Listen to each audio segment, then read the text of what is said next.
Hey everyone, this is Dan the GM welcoming you to What the Dice. Not live, from my hard drive to you. Oh yeah, high five. It's episode 25. Alright, that has to be the weirdest intro I've ever done. But nonetheless, I do want to welcome everyone to episode 25. We are 1 quarter away from my goal of at least 100 episodes for season 1. Will we make it? Only time will tell. But my time's up, your time's not. Let's get on to the episode.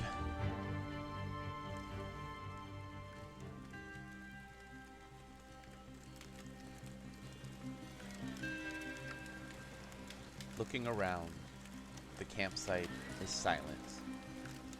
No travelers, no wind, just the ocean and the flames in front of us.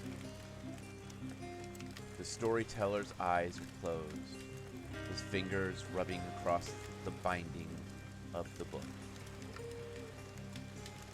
He sighs a slow, deep sigh before opening the pages.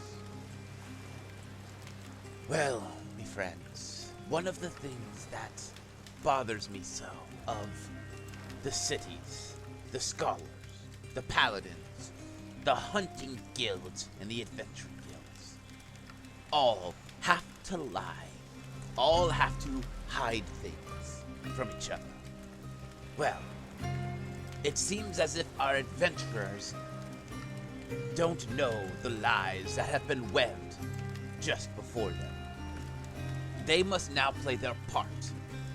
Now, in this dock, they have a problem that they have yet to see.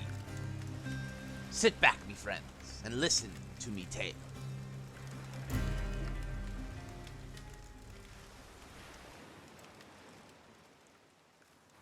Hey, Nytlin, can you say that again? Yeah, support us on Patreon. Is that what I said? I don't remember if that's what I said. I guessed. You guys have just finished having the conversation with the rat scholar telling you about how far north is where the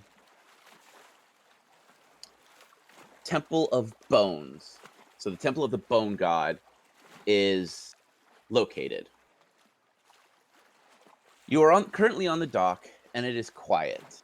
It is still fairly early in the morning, and trade hasn't fully picked up yet. What do you guys want to do? Defurious will walk up to the rat guy. So, you see anything interesting out there? Well, my foolish scholars told me that we suddenly lost an hour, or gained an hour. I believe we gained an hour. And I am trying to figure out how something of such weirdness would happen.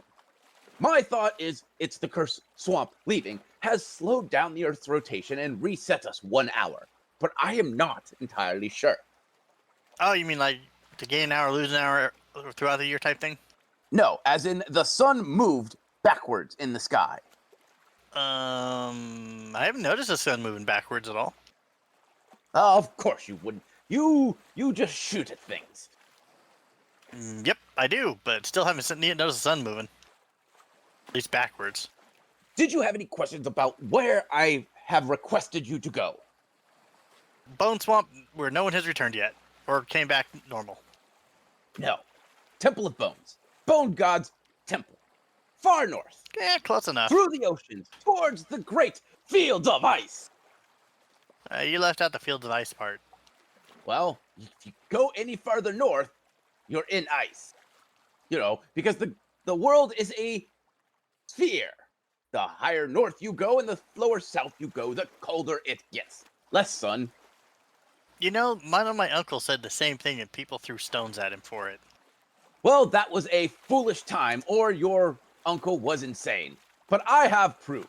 Just watch the ocean. Watch as the ships come in. They slowly appear.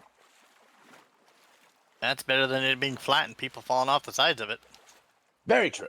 Is there any other information that you might not have that somebody else might have about the area or the temple? Well, seeing no one returned from it, it's kind of hard. There are some sailors that have said that they have seen a strange island that is covered in black roses. But they could have been delirious from heat or lack of water or insane from being inside a cabin for too long. What about the myths and legends? Well, the last time I did any type of research on it before this, they talked about how the bone god created his own island out in the ocean so that none but the worthy may find him. Well, I want to create my own ocean. Or island. Buy a volcano and put it in the ocean then. Okay, who sells volcanoes? Yeah, I kind of am interested in that too. He just looks at Kalila with this, how do you put up with these two? She just kind of motions to the general direction with the, you have Sir Reginald. And he just gives you that slight, yes, this is true, look. Kind of smirk and nod and go, all right. I believe we need some equipment. If we come up with any further questions. I will be at the dock studying the ocean path. Would you recommend a place where we could buy some warm weather gear since it is going into the ice? That would be pretty smart. Thinks for a long moment. He goes, well, yes. I believe in the northern districts there is a merchant that travels down. He sells, well, cheaply sells several warm weather garments.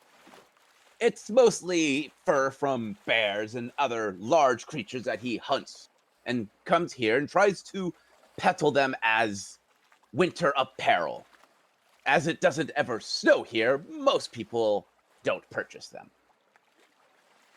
Sounds like the perfect merchant for us. So, heading up to that merchant. Yes, please. Hey, Clyde. Yes, sir. What would you do with your volcano if you bought one? That is a very good question. I'd probably dedicate it to my goddess and see what she does. Interesting. In the marketplace.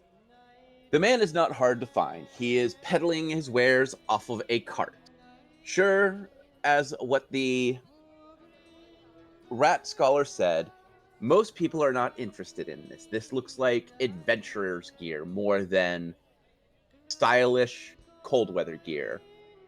The furs are heavy and clearly oiled and matted to retain heat. They come in varieties of sizes, and it's mostly overwar. It would not add any armor or anything like that. It would more or less just keep you warm. The way his style is that he doesn't remove the claws or the heads. It is literally as skillful of a fur removal as possible. He is a half-orc, donned in the same furs he sells, except they are older, well-worn. He is sweating, but seems to refuse to take off the warm clothing. Good day, sir.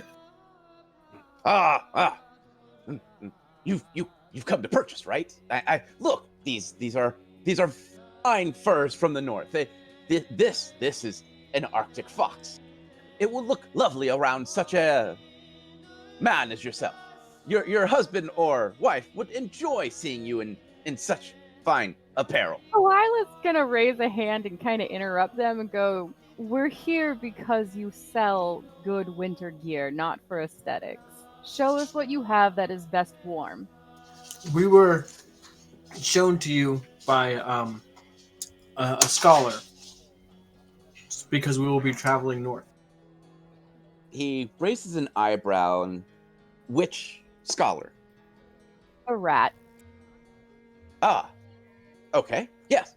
Let me see. He shambles into the cart and You see him dig for a moment and then produces some heavier looking fur cloaks, as well as a heavy furred tent. He goes, I have 2 tents available. If you give me about an hour, I can make a third. Let's see. I have this, which is a polar bear pelt soaked in seal blubber, sealed in the sun, and it provides some of the best protection I can create. It is low maintenance. How big is the tent? Because if the tent can fit the Fibulus and myself, we would only need one for us. Yes, the tent could house 2 people comfortably. Okay, I will turn to Isla and say that we can get 2 tents, unless you would feel more comfortable with each of us having their own tent. That way, you would have your own tent, and we would be sleeping in one. I'm fine either way, but it's always good to have a backup. That is also a very true statement. Plus, if we needed to, we could convert the tent into something else in case we needed an extra layer of clothing. It might be crude, but it would work. You are very wise indeed. We will take 3 tents, please. All right. He goes, okay.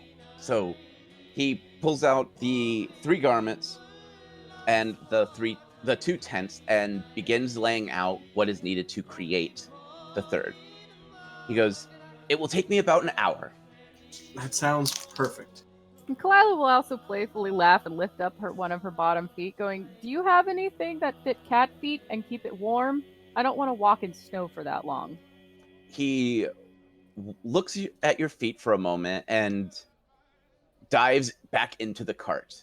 You see a couple crudely made fur shoes fling out, and then you see one that looks like it was tailored for a cat folk.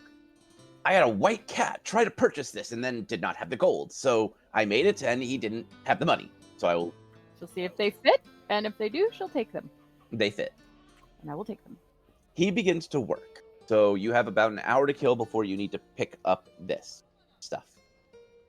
Well, I believe this would be a good point because Clyde said that he wanted to purchase better armor and other things. Same with me.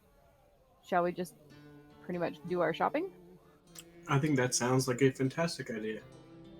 We'll meet back here when we're done.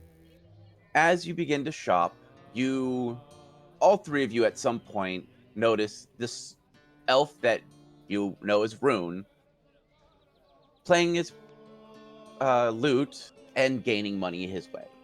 It's not much, but he seems to be getting a couple gold pieces every half song or so. He seems to be more busking than anything. Not really playing to get money, but, small box out, sitting there playing and letting people give money to him as they feel it is necessary. Kalila is going to make sure, since she found Rune, and that seems to be hard sometimes, is going to stop by and inform him of what they are going to be doing and seeing if he's going to come along with them. Rune stops playing for a moment, looks up at Kalila.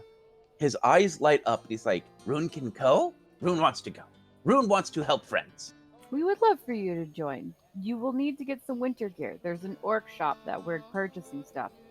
Go and get what you need as well. We'll cover it if you need. Rune will get. Rune grabs up the box. On his hip, you see that he has probably been busking all morning, as his coin pouch does have some weight to it, and he runs off. Stopping, he goes, where Rune meet you? We're going to finish up shopping, and we'll meet back up at that orc shop in about an hour. Rune will go, and takes off running.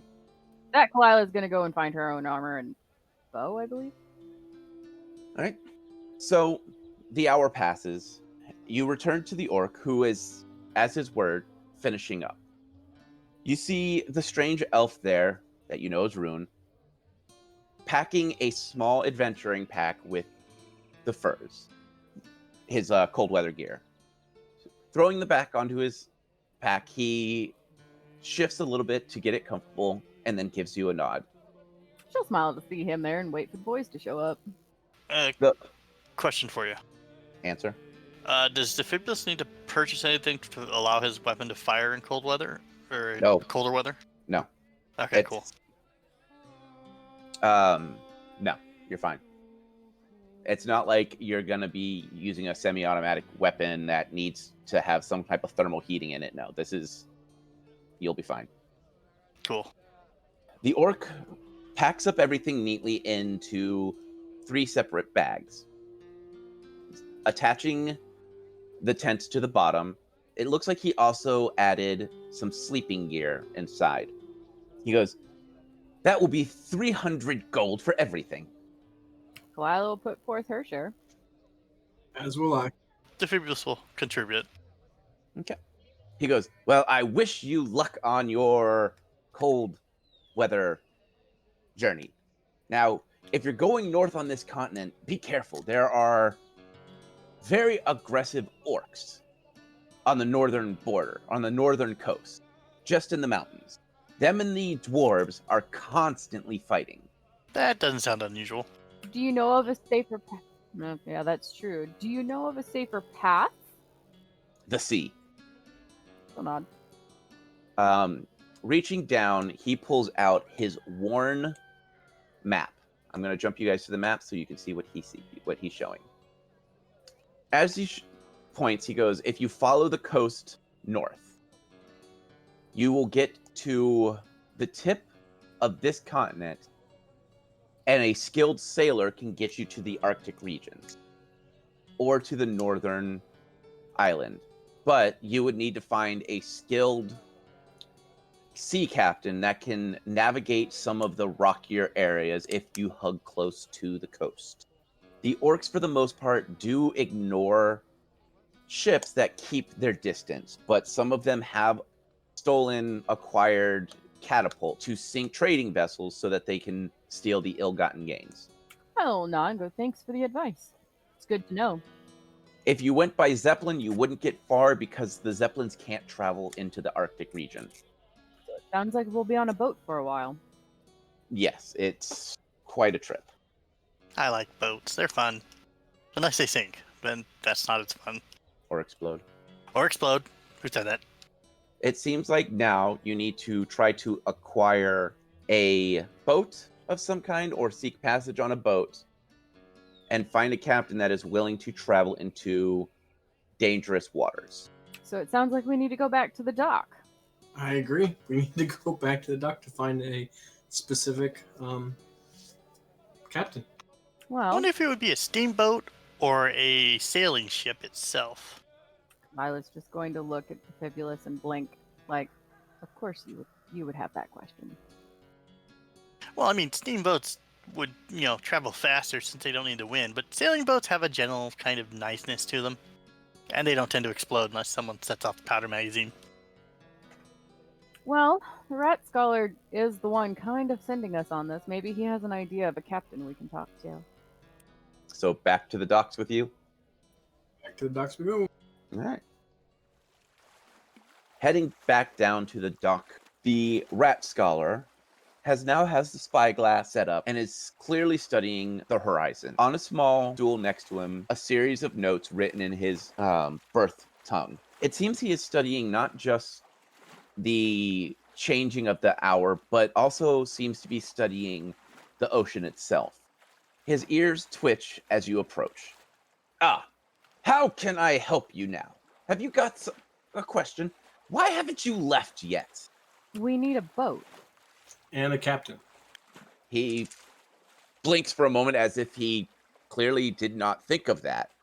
He goes, well, I know of a captain who lost his boat recently. He has a whole crew and everything, but you're going to have to help him." Help him with what? "Well, acquiring a ship." How did he lose his last one? "Well, I'm not going to speak out of class. You will have to speak to him yourself. He is a friend of mine. He is a rattling captain with an entire rattling crew. He kind of looks like a sewer rat if you see him from a distance, but nice enough for a sea captain. He has helped me many a time on many of my ocean studies. The last I heard, he is in the middle dock to the east. That would be the west. West. Yes, west. Don't correct me, young woman. Stage directions. Yes. Stage east. He is older. His black fur has now peppered with gray, and he has a beard. And rats don't look good with beards. I seem to remember one somewhere that looked very good with a beard, but I can't remember where. Nicodemus! I was going to say Splinter, but Oh. Rats of Nim? I can remember that. Yeah! 2 against 1. Nicodemus wins. I'm not getting involved. Alright, so to the stage east dock. Yes. This dock is busy. There are sea captains and ships on the moving in and out of the dock. There is constant trade and constant movement of crates, barrels, both loading and unloading. This is probably one of the busiest docks most of you have seen. It is also highly guarded. Alright, well, Kalila's used to docks because cats and her father being a fisherman and what have you. So she's going to take a keen look around and see if she can quickly spot the rat. You see several different ratlings, some of them in fine sailing clothing, which, clearly captains, admirals of their own kind. You see you see hardened guards who their leather armor has the slightest white hint to it from the sea air splashing salt onto them. By the dock, you see a large group of rats. They are all sitting around different barrels, casting lots and betting. Leaning against the tavern is an old, peppered black rat. His fur is matted, and across one eye, an eye patch. On his head, a tricorn hat with a large feather. In his mouth, he seems to be chewing on a piece of cinnamon, maybe. Something wooden. You can hear it crack as he chews down, his eyes glaring out to the other ships. She'll look at Clyde. I think I found him. I think you were quite correct.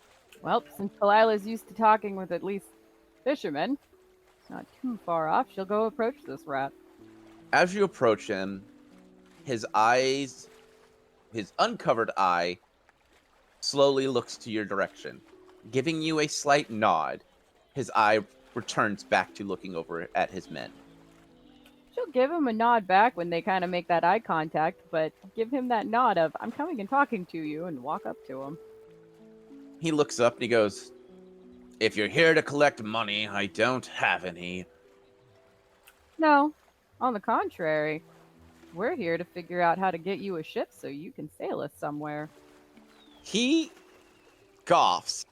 "Oh, yes.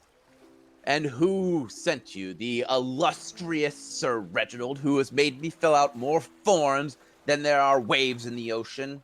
No, the rat scholar. He looks at you for a moment, gives you that, "All right, I'm listening" look.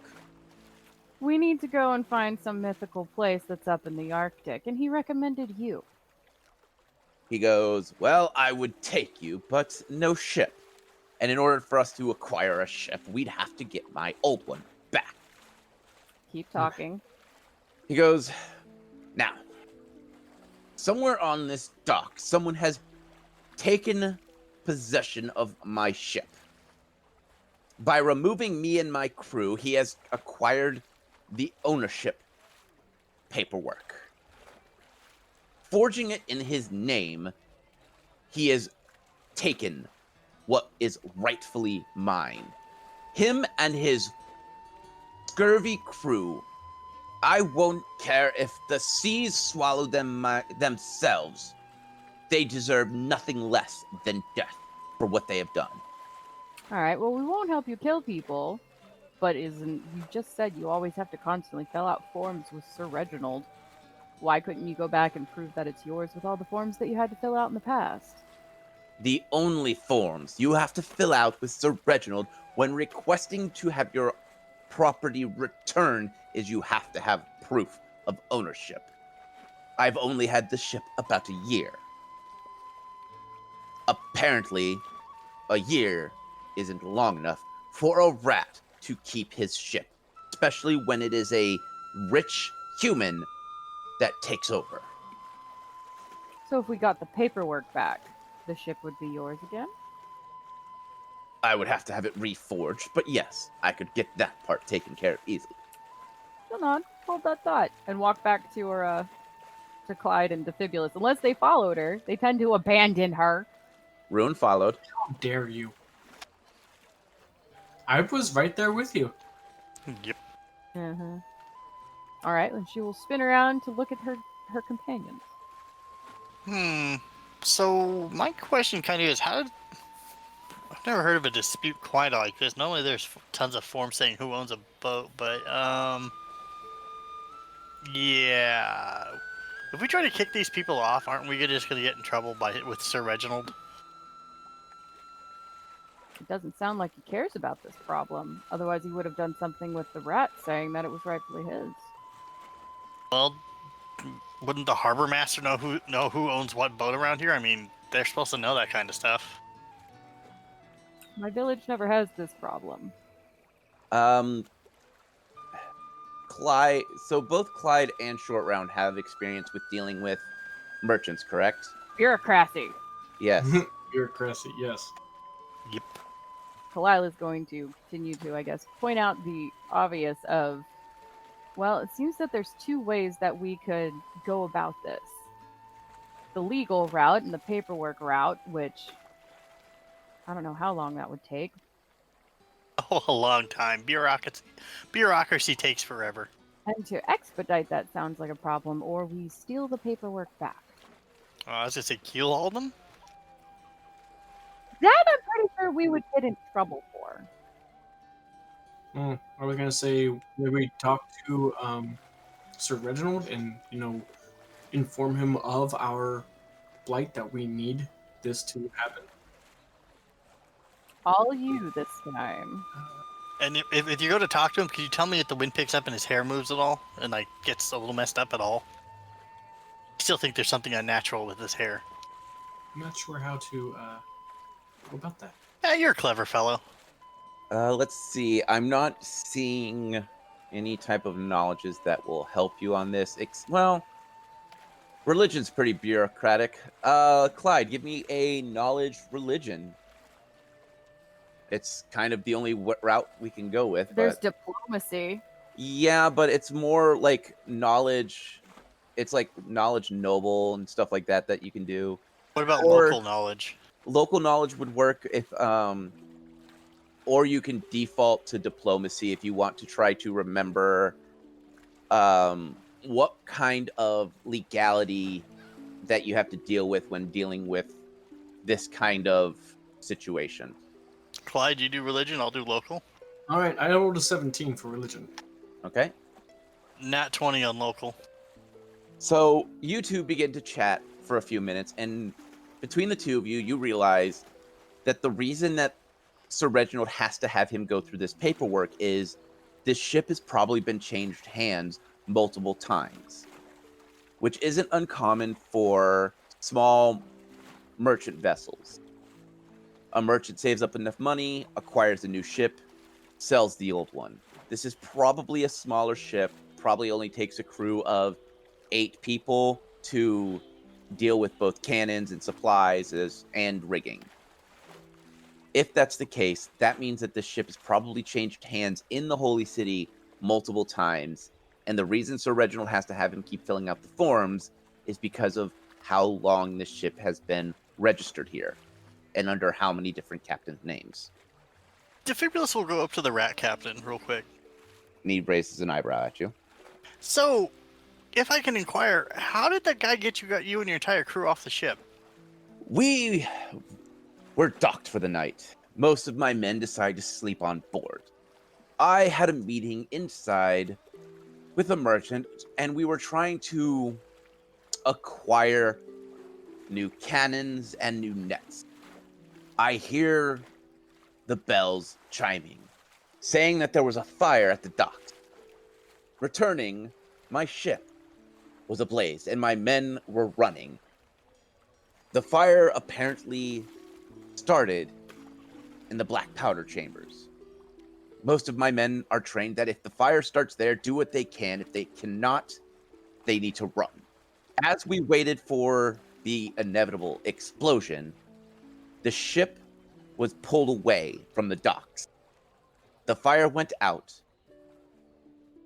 and the harbor master said that they were towing it to safe distance, just in case an ember might still be lingering. Okay, that's still the ship is still yours, even if the fire at that point broke out. So, who put the fire out instantly and claimed it? Well, the next morning, I see my ship docked. I go to approach it, and the guard stops me. The ship had been claimed. The paperwork was registered through the Holy City, saying that I had sold my ship. This is not true. That was a clear forgery. Is there a bill of lading at all? A bill of what? Because a bill of lading, you sell a ship, especially something that big. There's got to be a paper saying you personally signed over to this ship or this owner. I didn't sell it. I'm telling you, someone stole the deed and kept it. Signing it over, probably went to the underside of the city and had a forger there. He did mention about the underside of the city and that he never goes down there.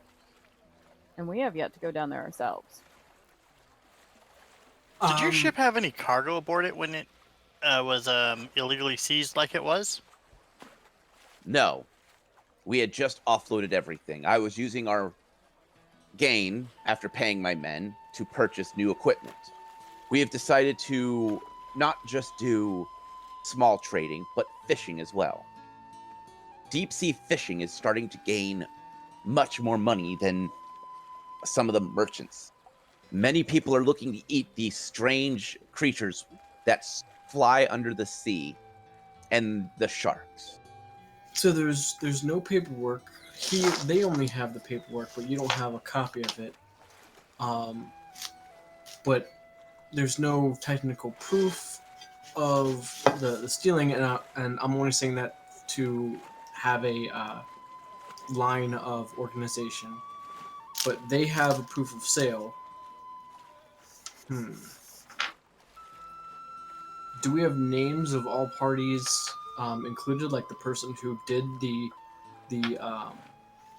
paperwork? Because I'm sure there would be a signature of a third party who did the actual, paperwork for the settlement. He goes, well, my name is Jag Zethal. I've been the captain of that ship for about a year. I come to the Holy City once a month to sell my wares from the outlanding Elven and Rat islands to the south.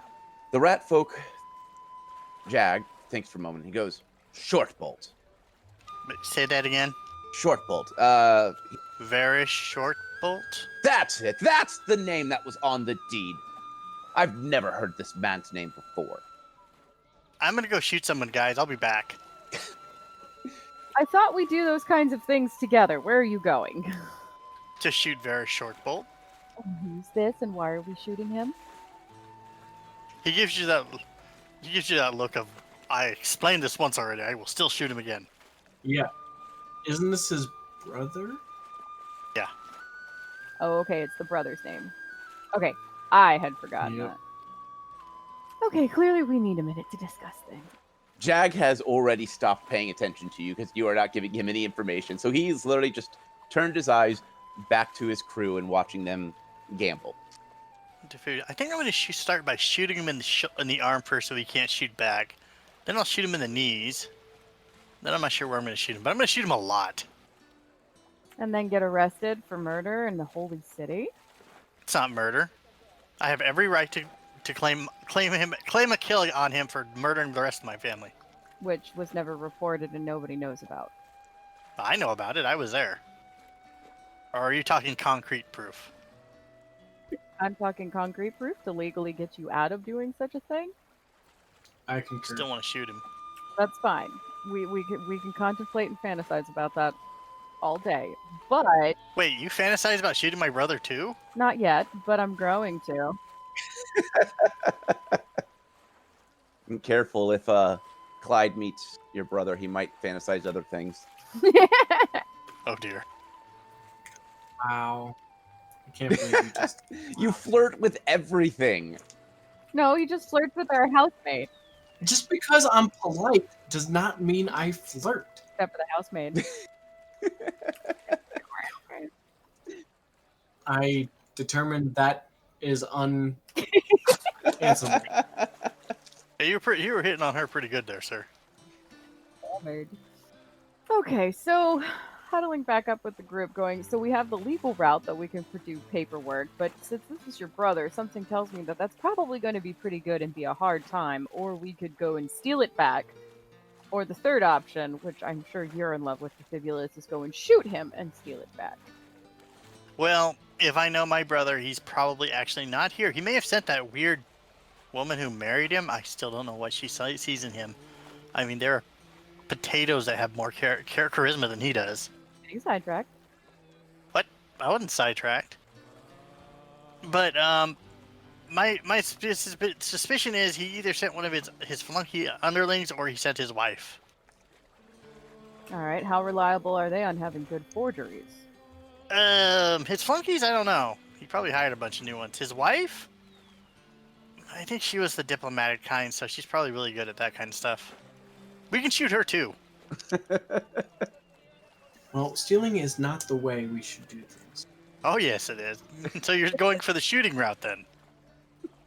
If we have the proof, and I'm not saying that I do not believe you, but I am saying of exactly what Kalila has said, that we needed to be able to get you out of jail. How about we take a day to see how reasonable following this legally is? It could be that we're too stonewalled, and that our only option is to steal the paperwork back and not shoot anybody on the way. Brass bolts. Otherwise, we're gonna have to find a different captain. I say we help the rat captain because it inadvertently will stick it to my brother, so that works for me. I still am adherent against stealing. It wouldn't be stealing. You'd be rightfully taking back the deed that was stolen from that fair captain. Which is the right thing to do. But it is not the right way of doing things. It was already stolen. You're simply retrieving stolen goods. But stealing is still So a crime. You don't do... It is the way of saying two rights or two wrongs do not make a right. So, if an orc bandit stole someone's stuff and you're sent to go get the stuff back, and you accept, aren't you then stealing? No, you've already claimed them as a bandit. But So would the captain who just stole the boat from a rat not be classified as a bandit? You're just labeling it as somebody who is before not committed a crime versus committed a crime. A bandit is a person who... But he's not legally labeled a bandit. So they have to be legally named a thief of some sort. Rune kind of sticks one finger up and goes, wouldn't they be called pirates? Which is just a sea bandit. yep. Javarun. Correct. If they would be labeled as such. Okay, I'm labeling them. Like I said, why don't we see if we can get the legal route? Like I said, take a day. You can go talk to Sir Reginald and see if you can pull some strings, paladin to paladin, Oh boy. and get him to look into this. If not, we might not have another option. I'm not saying we choose the stealing route first, but I'm saying we don't take it off the table. I like the fact that no one said we didn't take the shooting off the table. That's off the table. I reject your table then. Rune looks around and leans over to Clyde. What table? There's no table here. Correct. It is a figure of speech. It's saying something that means something else. Okay. Rune understand now. Okay, so if he's going to go talk to Sir Hair that doesn't move no matter what are we doing? I'm pretty sure you don't want to run into your brother's flunkies. Well, you won't shoot him. That's off the table, right? But my shooting him is still on the table, right? Yeah, but then you might not be able to go find this bone temple. Which would you rather do? I plead the fifth. Well, let's... He won't go into the underside of things, but let's go down there and see if we can find out who did the forgery and make them talk or something. How about that? Does that sound like a plan, Clyde? You go talk to Sir Reginald. We'll go into the Undercity and see what we can do snooping around down there. Sounds perfect. As the team goes their separate ways, Rune decides to follow... Does Rune follow? Rune is following Clyde. Yay. As Kalila and Defibulus begin to find the entrance to the Undercity. Remembering back what was told to you, you follow the docks down, looking for the single black door in the shack. Not finding it on the docks, you continue down. Eventually finding it tucked behind a shadowy post just off the southwestern dock, just underneath the tower itself. Entering is easy enough. Beneath you, you see the massive stairway heading down into the shadows, lit by small torches that are ever burning.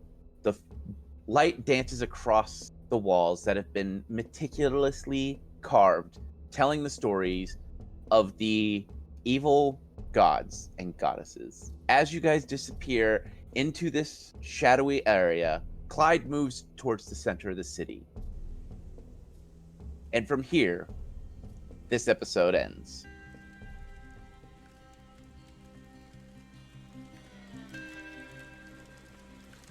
Well, me friends, it seems as if the adventuring party must split to deal with this strange claim of ownership. The rat captain losing his ship, not having much more than just his word to go on. And with the party split, we wonder what fate Defibulus and Kalila will have in the dark Undercity. The evil gods that are worshipped out there. Will they let them pass unscathed? Or is this just problems waiting to happen? And what of this bone temple? How will they find it in the Great North? Well, tune in next time, for then some answers may be given. But maybe not. And as always, me friends, as I say, may the dice gods bless your every roll.